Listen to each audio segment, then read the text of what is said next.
Welcome back, everybody, to another week's episode of Top of the List. My name's Ryan Barnett, or RB, and I'm joined here by my partner in crime on this show, Dom Gonzalez.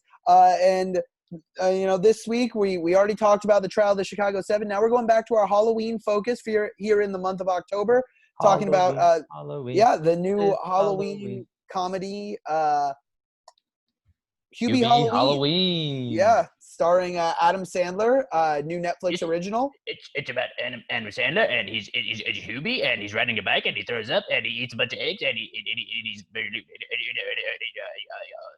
As you can tell, Dominic Gonzalez over here, not the biggest fan of Adam Sandler. Myself personally, a huge Adam Sandler fan. I've watched just about every film he's ever made. I'm just gonna come out now and let me just give you a round of applause. You didn't break a single smile when I was doing my Adam Sandler impression. That was amazing. You didn't even break, like, you just it was right back into your it was intro. spot on. It was spot on, and you were making a mockery of one of my favorite actors. So I'm just gonna move on. That's what I'm gonna do. You're a great guy. So yeah, Adam Sandler.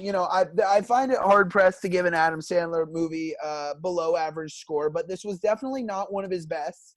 Of course, an all-star cast of great comedians. You go up and down the list: Maya Rudolph, Kevin James, Ray Liotta in this, Rob Schneider, Shaquille O'Neal makes a great appearance. Steve Buscemi's in it; he's awesome. Great cast, I do have to say. Yeah, awesome cast, which Adam Sandler always does. Pulls in all of his friends to make these films. Some great laugh moments, but I think this film, and you and I have talked about this before, this film really lacked a clear plot. It took a while to get into, but there are some great scenes on screen that just make you laugh. So I'm going to give this film a 6 out of 10. 6 out of 10, which is an above average for you. Is it an above average as far as your Adam Sandler comedies? Where is it for you? Absolutely not. Definitely below average. Okay. I would put it like on the level of, for any Adam Sandler fans out there like me who've seen every film, I would put it on the level of like a Grown Ups 2. Oh, okay. A film with, I think very similar, just without, Grown Ups 2 wasn't shrouded by Halloween, but a film with an all-star cast of great comedians that are all good friends with Adam Sandler who make you laugh. But was it as great as like a Happy Gilmore or The Waterboy? Absolutely not. Right. I would say pretty average for Adam Sandler would be like Billy Madison, above average, like those films I mentioned. This was definitely below average, but still funny, feel-good comedy as far as I'm concerned. Yeah, and before I go out there and I say my opinion on this film, if you can tell, I didn't like this movie, but before I go into depth on why, I just got to go out there and say, I have the utmost respect for Adam Sandler, man. I mean, he seems like a grade A guy, like the nicest, greatest guy you can meet as far as the celebrities go. And, I have the utmost respect for him as a filmmaker. He wrote this movie in partnership with, I think it was one of the other people in the So cast it was in partnership, well. I believe, with Stephen Brill. Yeah, and he didn't direct this one, but I do got to say, the guy loves to make movies. You could tell in the credit scenes, he's having a bunch of laughs, and it just seems like he has a lot of fun making movies. And I'm not gonna knock the guy for that. And I do got to say, Ryan, you and I have seen recently Uncut Gems. Mm-hmm. I think that's one of the best movies I've seen. I mean, gosh, that was such an incredible, serious performance. But don't want to go too far on Adam Sandler himself. We want to talk about the movie Hubie Halloween itself. You're giving it a 6 out of 10. I'm sorry, guys. I got to give this one a 2 out of 10. And I give it a 2 because 2 is the number of times that I laughed during this movie, which is the biggest sin for me in an Adam Sandler film. Don't get me wrong, guys. It's not just because it's an Adam Sandler comedy. I'm a big fan of Happy Gilmore. That's probably like an 8 out of 10 for me. Grown Ups, the first one, 7 out of 10. I love Grown Ups. It's a fun guilty pleasure of mine. And like I said, I loved Uncut Gems. But I do have to say, you just named 3 10 out of 10s. I just want to put that out there. Those are all 10 out of 10s for you, huh? Without a doubt. At least 9 out of 10s. But right now, just while I'm in an Adam Sandler mood, I'm going to say those 3 are all 10 out of 10s. All right, right on. So yeah, 2 out of 10 for me. Don't get me wrong. I did chuckle. I did laugh a couple times. But for me, I mean, This is a parody of Halloween. And Ryan, you haven't seen that movie yet, and I think you're missing out. Maybe you might even give it a higher score because of that. Maybe you give it a lower score. I'm not sure how you would react after seeing Halloween.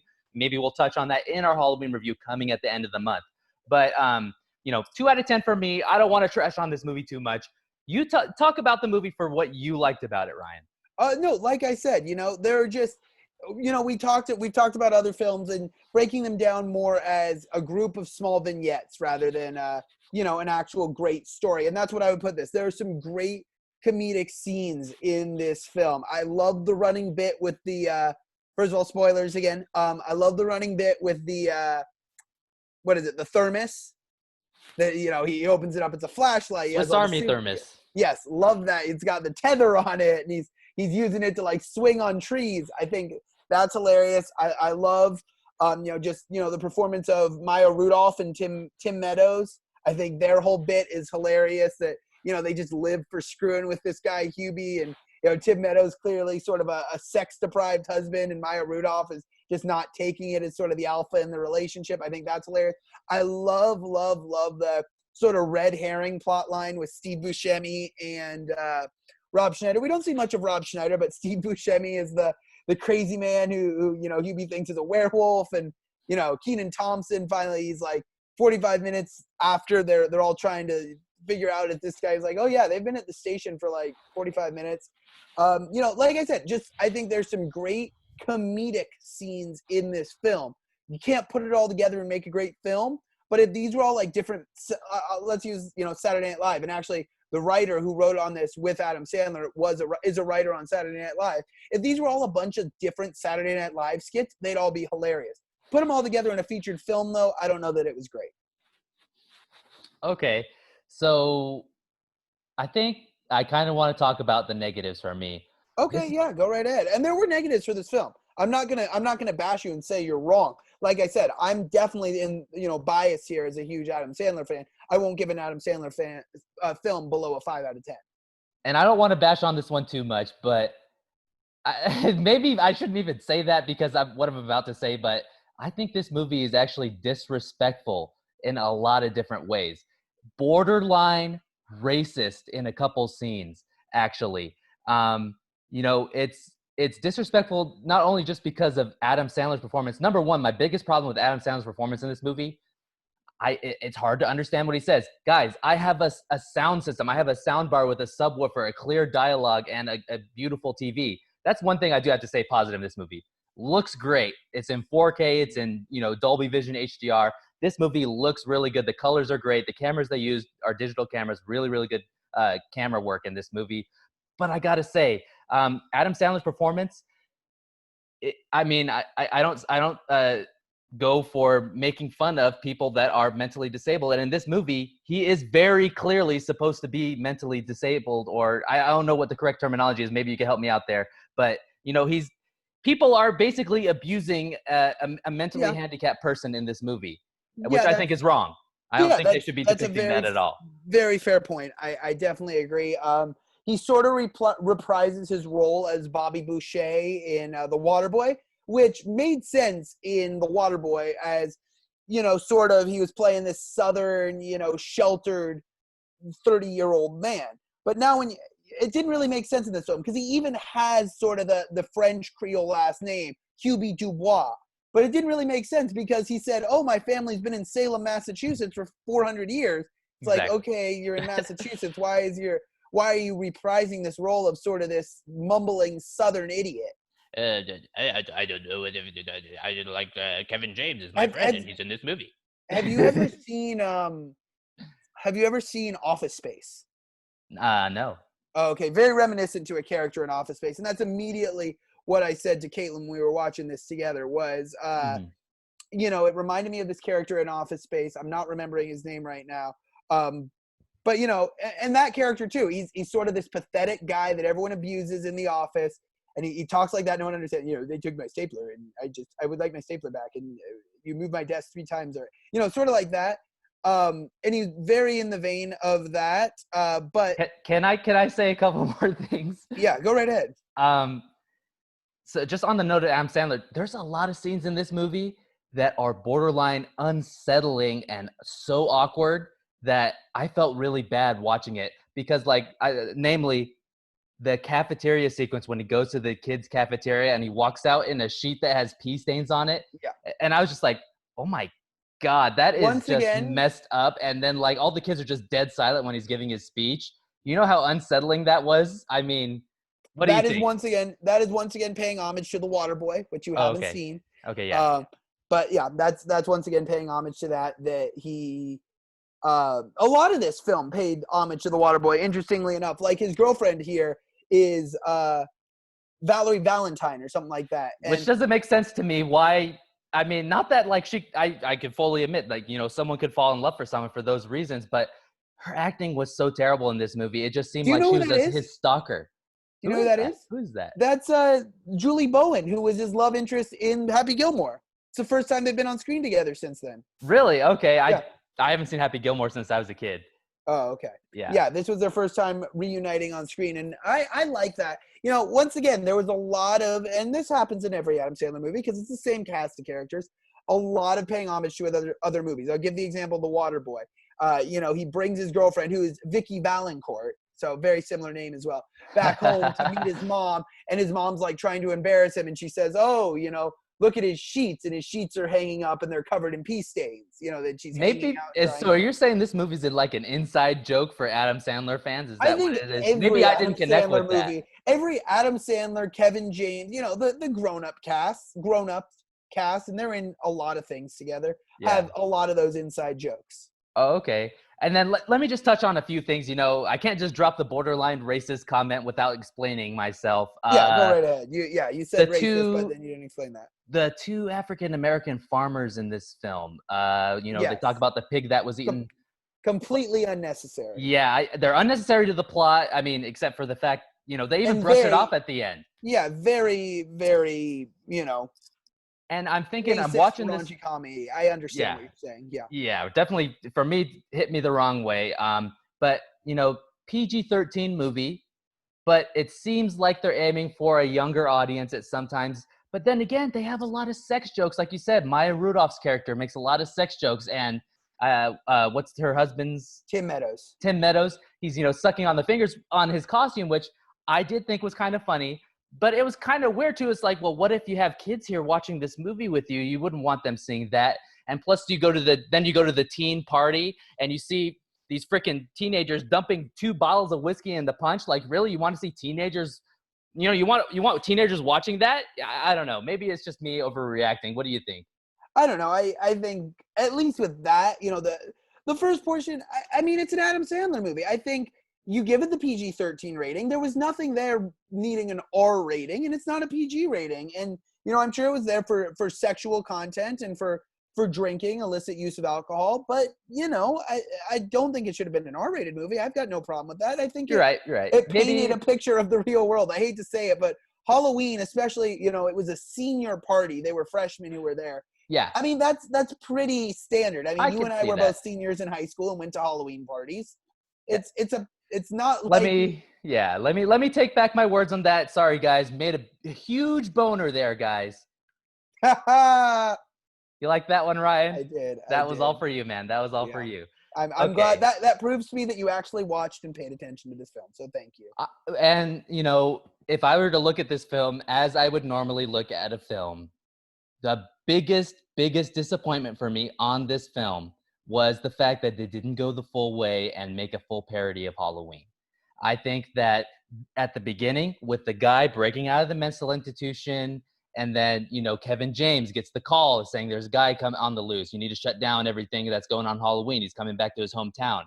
I thought they were going to go full in and say, okay, this is going to be a Halloween parody with Adam Sandler as, you know, maybe a different sort of character. But they kind of brushed it off at the end. And, you know, Rob Schneider, spoiler alert, is the guy that breaks out of the mental institution. And they just kind of discarded at the end. And that was the biggest problem. Now, worst performances for me in this one, and this is my final point on this one, worst performances for me, like I said, Adam Sandler's girlfriend, I forget the actress's name, but Yeah, Julie Bowen playing Violet Valentine. I thought she was likable, but did not make any sense like, I don't know. She just felt weird. I don't know. I don't want to talk about that one too much, I guess. Okay, yeah. But the biggest sin for me in this one, Adam Sandler's mom. Oh man, I She loved felt her. like She she was in her own world. She felt like she wasn't even on the movie set. She was just talking to the camera, wasn't even acting to me. Do you disagree? I do. Yeah. Okay. I disagree on both of those points. Okay. More so the first one you made. I think, Okay. especially because the assumption is most people have seen Halloween, this was clearly a red herring from minute one in the film. Okay. The escape of the mental institution, like I said, and as was Steve Buscemi's character, as this sort of weird guy who moves into town. Because at first you think he's the guy who escaped from the mental institution. That being said, to me, this was clearly a red herring. You knew it wasn't going to be that simple, that it was just going to be that was going to be our antagonist. And I thought it was really funny what they did with it. I circled back to that already, that, Keenan Allen with the call I'm sorry, Keenan Allen's Thompson, wide receiver for the Chargers. Keenan Thompson with the call to Kevin James saying, oh, yeah, they've been here for 45 minutes. So I thought that was actually really funny. I liked his mother in it. I thought she gave a good performance, honestly, and I liked the twist at the end. I didn't see it coming that it was her, and then sort of when he's talking to Shaquille O'Neal, and we're sort of piecing it together that it's not Julie Bowen's character. You go, oh shoot, it's his mom. I thought that was a great twist that made sense. It wasn't what I was thinking, but to me that was a good twist at the end. Maybe her performance wasn't great, but I like the twist. Yeah, I could kind of say the twist is okay, but I think it's stupid. I think it's stupid. A spoof of a horror film comedy, I didn't see that. I expected that big of a twist. Yeah, I mean, I think I should have done my research before, but I have a feeling there's a couple better comedies that are in the vein of this one. The only one that kind of similarly comes to mind is Game Night for me. Maybe that's a really good movie. I love that movie. I mean, and I heard they're in the works of a sequel too. Yeah, I'm excited to see what they can do with that. But I think that one that's the kind of comedies that I enjoy. Just wanted to put that out as for comparison as far as my taste. But this is Ryan's taste. This is his movie. Yeah, I would definitely disagree, and this is not my taste. Let's put this back out there. This is not my taste. This is not my favorite Adam Sandler movie by any means. Right, yeah. Would I watch it again? Probably not. I would go back on YouTube and search some scenes that I thought were funny and watch those again. But would I watch this film again in its entirety? Probably not. But that being said, I think you just insulted Game Night by putting that in there. Game Night is a complex, dark comedy. Yeah. I would not compare that to this at all. Like I said, I think the closest comparison is like a Grown Ups 2, a movie where you can throw. I was trying to think of something similar as I throw don't know, all the comedic star power onto the screen as you can, and just give them a bunch of stupid jokes to read. Yeah. In fact, I wouldn't be surprised if a lot of the actors, because they're such great comedic talent, wrote their own jokes for this film, and Adam Sandler just kind of put it together and got the cast together. Look. This is it. This is all I'm gonna say for the rest of the episode. You take it away after this, Ryan. Only way I could recommend this one, guys, is if you are having a few drinks with one of your friends or maybe your significant other, you're a little buzzed and you want to just sit down and have a couple laughs, fine. Well put. Yeah, that's all I could say for this. Yeah, I mean, I think I agree with Dom there. Let's being completely honest, him giving an Adam Sandler a 2 out of 10 is very comparable to me giving an Adam Sandler film a 6 out of 10. So we don't have much else to say about Hubie Halloween. Like Dom said, if you're looking for just a chill night, you've had a few drinks, you'll get some laughs out of this film, but it's by no means a great comedy by any means like some of the other stuff Adam Sandler's put out. But let us know what you think. Leave us a comment, follow, subscribe. If you're listening on Apple Podcasts, give us a 5-star review. For my co-host here, Dom Gonzalez, you can find him on Instagram and Twitter at Dom Gonzalez, DOMGONZALES 48, Instagram and Twitter. My name is Ryan Barnett, or RB. You can find me on Instagram at RB_the_SID, or on Twitter at RB with the call. Thanks for watching another episode of Top of the List. We'll see you next week. And check out our reviews coming up soon. More Halloween reviews coming up soon. Halloween and The Shining, right? Yes, definitely. All right, yeah. Check those out next week, and we'll see you then, guys.